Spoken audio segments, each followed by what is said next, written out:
नमस्कार, आप देख रहे हैं पब्लिक लाइव न्यूज और आपके साथ हूं राजेश विश्वकर्मा। एक बड़ी खबर की शुरुआत करते हुए आपको बता दें कि लोकसभा चुनाव 2024 के नतीजे सामने आ चुके हैं। सबसे बड़ा अब सवाल है कि आखिर 8 तारीख को क्या प्रधानमंत्री तीसरी बार जो है फिर से शपथ लेंगे, और उसी पर जो है सबकी निगाहें टिकी हुई हैं।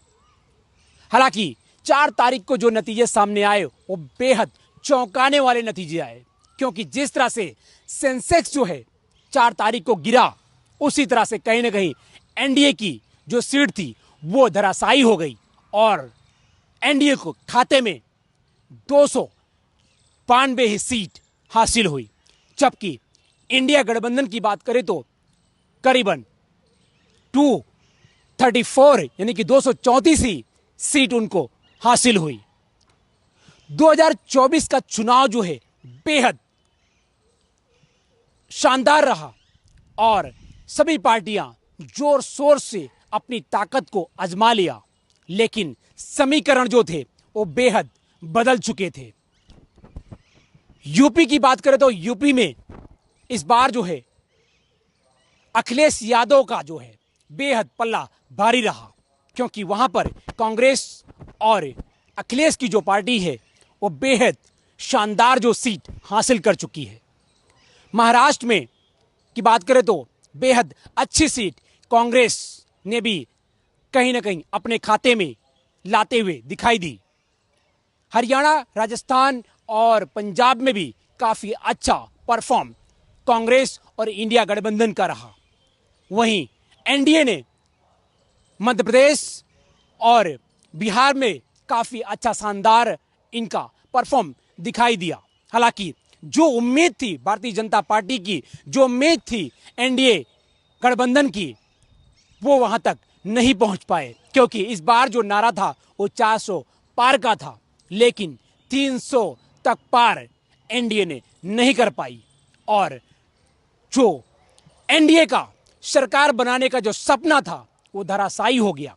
अब इस सपने को साकार करने के लिए खुद प्रधानमंत्री नरेंद्र मोदी और गृह मंत्री अमित शाह का जो फॉर्मूला है वो लगाना शुरू कर दिया है, और 2 ऐसी पार्टियों को शामिल करेगी। वही पार्टी अगर इनका साथ देती है तो एनडीए जो है सरकार बनाने में सफल हो सकती है। क्योंकि इन दोनों पार्टियां कौन सी हैं ये सभी जानते हैं, क्योंकि बिहार में नीतीश कुमार का जो सीटें हैं वो काफी ज्यादा हैं। ऐसे में बिहार से नीतीश कुमार जो है दिल्ली की ओर जो है आज रवाना हो चुके थे, और दिल्ली में जिस तरह से गठबंधन का फॉर्मूला जो है यूज करके भारतीय जनता पार्टी जो है यानी कि एनडीए जो है एक बार फिर जो है सरकार बनाने में सफल हो सकती है। गुजरात की बात करें तो गुजरात में जिस तरह से 26 सीट थी वो भारतीय जनता पार्टी के खाते में आती हुई नजर आ रही थी, लेकिन एक सीट जो थी वो बनासकांठा की थी, जहां से डॉक्टर रेखा चौधरी जो है बीजेपी की उम्मीदवार थी और गेनी बहन ठाकुर जो कांग्रेस की थी। ये दोनों उम्मीदवार जो है महिला उम्मीदवार थी और दोनों में कांटे की टक्कर थी। कांटे की टक्कर इस तरह चली कि लास्ट में गेनी बहन ठाकुर जो थी वो जीत हासिल कर लिया, यानी कि गुजरात में कांग्रेस का एक खाता खुल गया। वहीं अगर हम दीव और दमन की बात करें, वहीं अगर हम दादर नगर हवेली की बात करें तो बीजेपी को दादर नगर हवेली से एक सीट मिली है। वहीं दमन से बात करें तो दमन में निर्दलीय जो है बैठक से जीत हासिल की है। तो सबसे बड़ा जो गुजरात फैक्टर था और दमन का जो फैक्टर था, वहां पे रणनीति और समीकरण पूरी तरह से बदल गया और बीजेपी के खाते से एक एक सीट निकल गई। इसलिए सबसे बड़ा जो ऑप्शन था कि बीजेपी जो है 300 का पार जो है करेगी, यानी कि एनडीए का जो सपना था 300 के पार का वो पूरा धराशायी हो गया। और अब सरकार बनाने के लिए किसी अन्य पार्टी का आज सहारा लेना पड़ रहा है। सबसे अहम सवाल है कि देश में प्रधानमंत्री नरेंद्र मोदी को तीसरी बार का जो चेहरा है वो देखने के लिए अब फिर से दो पार्टियों का सहारा लेना पड़ता है। लेकिन इन सहारों को अपने पार्टी में शामिल करने के लिए उनके तमाम जो मांगे हैं उसको प्रधानमंत्री को पूरा करना पड़ेगा। उसके बावजूद ही जो है कहीं ना कहीं वो दोनों पार्टियां, वो दोनों गठबंधन बीजेपी को टेक देंगी, तब जाके प्रधानमंत्री नरेंद्र मोदी 8 तारीख को फिर से नरेंद्र मोदी यानी कि प्रधानमंत्री जो है शपथ लेंगे। अब सबकी निगाहें जो है दिल्ली पर है और कब तक और कैसे ये पूरा गठबंधन एक साथ होकर फिर से 8 तारीख को प्रधानमंत्री मोदी के सिर पर ताज पहनाएगा, ये सबकी निगाहें टिकी हुई हैं। तब तक के लिए आप देखते रहिए पब्लिक लाइव और हमें यूट्यूब और फेसबुक पर फॉलो और सब्सक्राइब करना ना भूलें। सूरत से कैमरामैन सागर के साथ राजेश विश्वकर्मा, ब्यूरो रिपोर्ट, सूरत। ऐतिहासिक जीत માટે શું કહેશો? જીત જનતાની છે અને આ જીત જે છે એ જનતાને જ સમર્પિત છે। હું એકલો માણસ હતો, હું તો એકલો જ લડતો હતો। જનતાએ ખૂબ પ્રેમથી વોટ આપ્યા અને અહીંયા જે તાનાશાહી હતી, લોકો જે આક્રોશિત હતા અને આનાથી આપણે લેસન બી લેવાનું છે।